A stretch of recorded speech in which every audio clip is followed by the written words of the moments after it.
Hello everyone, start करते हैं आज की वीडियो को। और आज की वीडियो में हम बात करने वाले हैं गौतम अडानी अडानी जी के बारे में। आपको मालूम होगा गौतम अडानी जी पर फिर से वही आरोप प्रत्यारोप की खबर स्टार्ट हो गई है। पूरा अभी महाराष्ट्र का चुनाव खत्म हुआ है और महाराष्ट्र के चुनाव खत्म होने के एक दिन पहले ही ये खबर आ जाती है कि भैया अडानी साहब ने बहुत बड़ा घोटाला किया है। और घोटाले में भी क्या क्या किया है ये सब बातें हम डिस्कस करेंगे। लेकिन इन सब चीजों को डिस्कशन करने से पहले ये कैसे एक वर्ल्ड पॉलिटिक्स से कैसे रिलेटेड है और नेशनल पॉलिटिक्स से कैसे रिलेटेड है, मैं उसके बारे में भी डिस्कशन करूंगा। तो स्टार्ट करते हैं आज के टॉपिक को। और आज के टॉपिक में हम डिस्कस करने वाले हैं गौतम अडानी अडानी जी। गौतम अडानी अडानी जी पर यूएस की जैसी सेबी होती है ना, जो सिक्योरिटी मार्केट, आपको मालूम होगा जैसे हमारे यहाँ शेयर मार्केट होता है, उस शेयर मार्केट को रेगुलेट करने की एक संस्था होती है, उसका नाम है सेबी। जितने भी फ्रॉड होते हैं, कोई इनसाइडर ट्रेडिंग तो नहीं कर रहा, कोई गलत तरीके से शेयर मार्केट में पैसा तो नहीं लगा रहा या पैसा तो नहीं कमा रहा, इन सब चीजों की जो देखरेख करती है उस संस्था का नाम है सेबी। इसी प्रकार की संस्था जो होती है यूएस में भी है।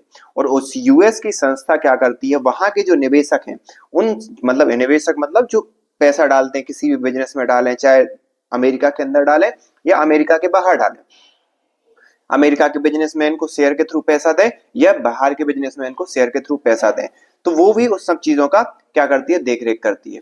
तो हाल ही में अभी क्या हुआ है कि अडानी जी जो क्या करते हैं, कभी जैसे मान लो कहीं से पैसा लेना हुआ तो यूएस बॉन्ड सबसे ज्यादा पॉपुलर है, यूएस बॉन्ड की सबसे ज्यादा वैल्यू है। अडानी जी ने यूएस के बॉन्ड या खुद के एक प्रकार से बॉन्ड निकाले और उन बॉन्ड की मैच्योरिटी, बॉन्ड भी एक प्रकार से आप समझो शेयर मार्केट टाइप की ही चीज होती है।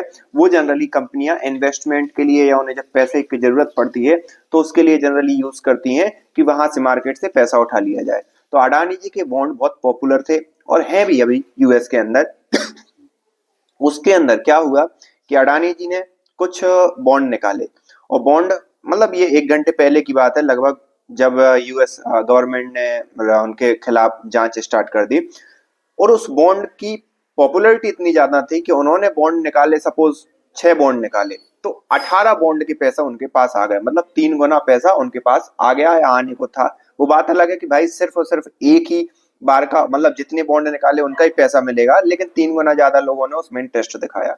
उसके जस्ट बाद यूएस गवर्नमेंट उसके खिलाफ एक जांच दायर कर देती है अडानी जी के खिलाफ कि अडानी जी ने जो पैसा लिया है, ना केवल इन बॉन्ड के लिए बल्कि पिछले भी जो बॉन्ड के लिए अभी जो पैसा लिया है अडानी जी ने, उनने क्या किया है कि जो प्रोजेक्ट दिखाया था कि इंडिया में उनको एक प्रोजेक्ट मिला, उस प्रोजेक्ट को लेने के लिए अडानी जी ने पैसा दे रखा है। किसको पैसा दे रखा है?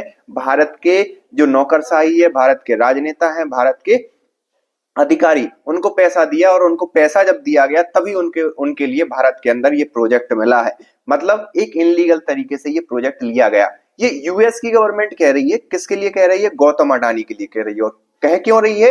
क्योंकि यूएस के गवर्नमेंट, यूएस के जो नागरिक हैं या यूएस की कंपनियां हैं, उन्होंने अडानी की उस कंपनी में या उस प्रोजेक्ट में पैसा लगाया है। आप समझ रहे हो?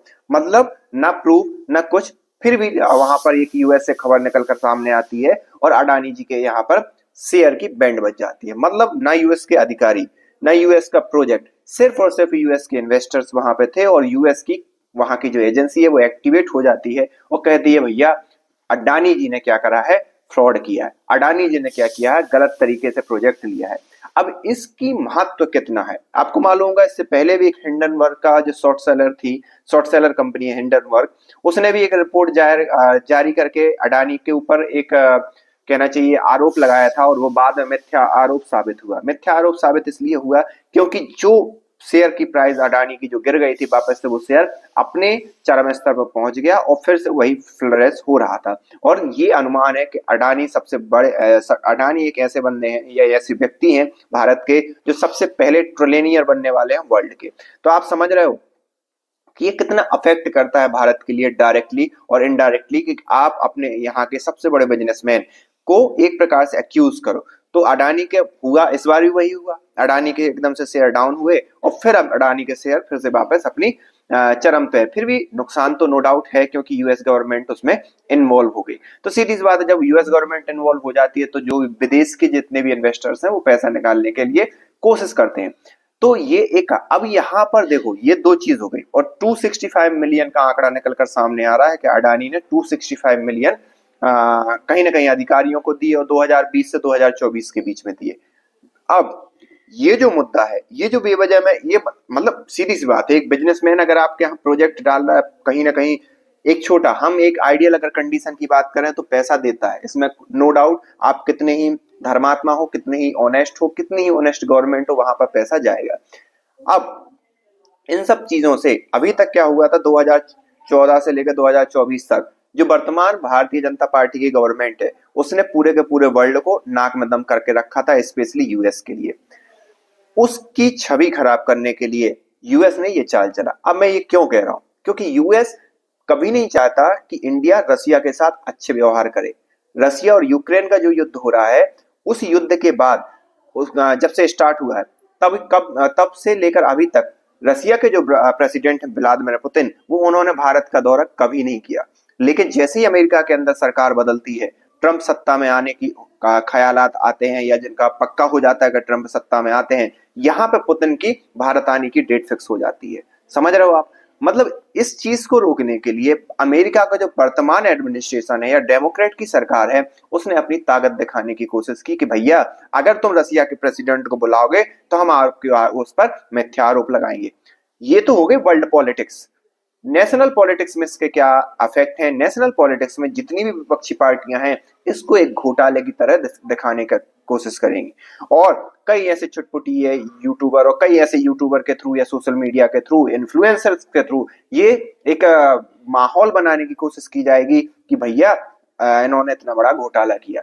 इसका परिणाम एक और है कि अभी 2027 में जब चुनाव होंगे वहां पर यूपी के, वहां पर भी इस चीज को बनाया जाएगा। ये आगे जितने भी विधानसभा चुनाव होने वाले हैं वहां पर भी इस चीज को बनाने की कोशिश की जाएगी। तो आप इस बारे में क्या सोचते हैं? ये वास्तविकता में घोटाला है, नहीं है, और किस हद तक घोटाला है, और अगर घोटाला है तो हमें उससे फायदा हो रहा है या नुकसान हो रहा है?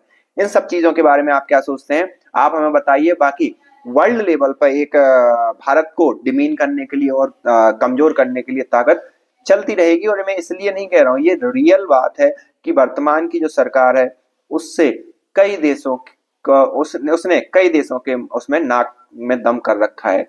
एलन मस्क की कंपनी को तभी और तभी, जो स्टारलिंक थी उसके लिए भी तभी उन्होंने अनुमति दी जब एलन मस्क की कंपनी ने कहा कि भैया हम पूरा डेटा सर्वर इंडिया के अंदर रखेंगे, तभी उनको अनुमति दी। तो ऐसी कई चीजें हैं जिसके कारण विदेश के लोगों को या बड़ी बड़ी कंपनियों को परेशानी हो रही है, तो सीधी सी बात है सरकार को डिमीन करने की कोशिश करेंगे। बाकी मेरा ख्याल ये है, आप जो कमेंट करके बताइए उसमें आप क्या सोचते हैं, बाकी देखते हैं। Thank you.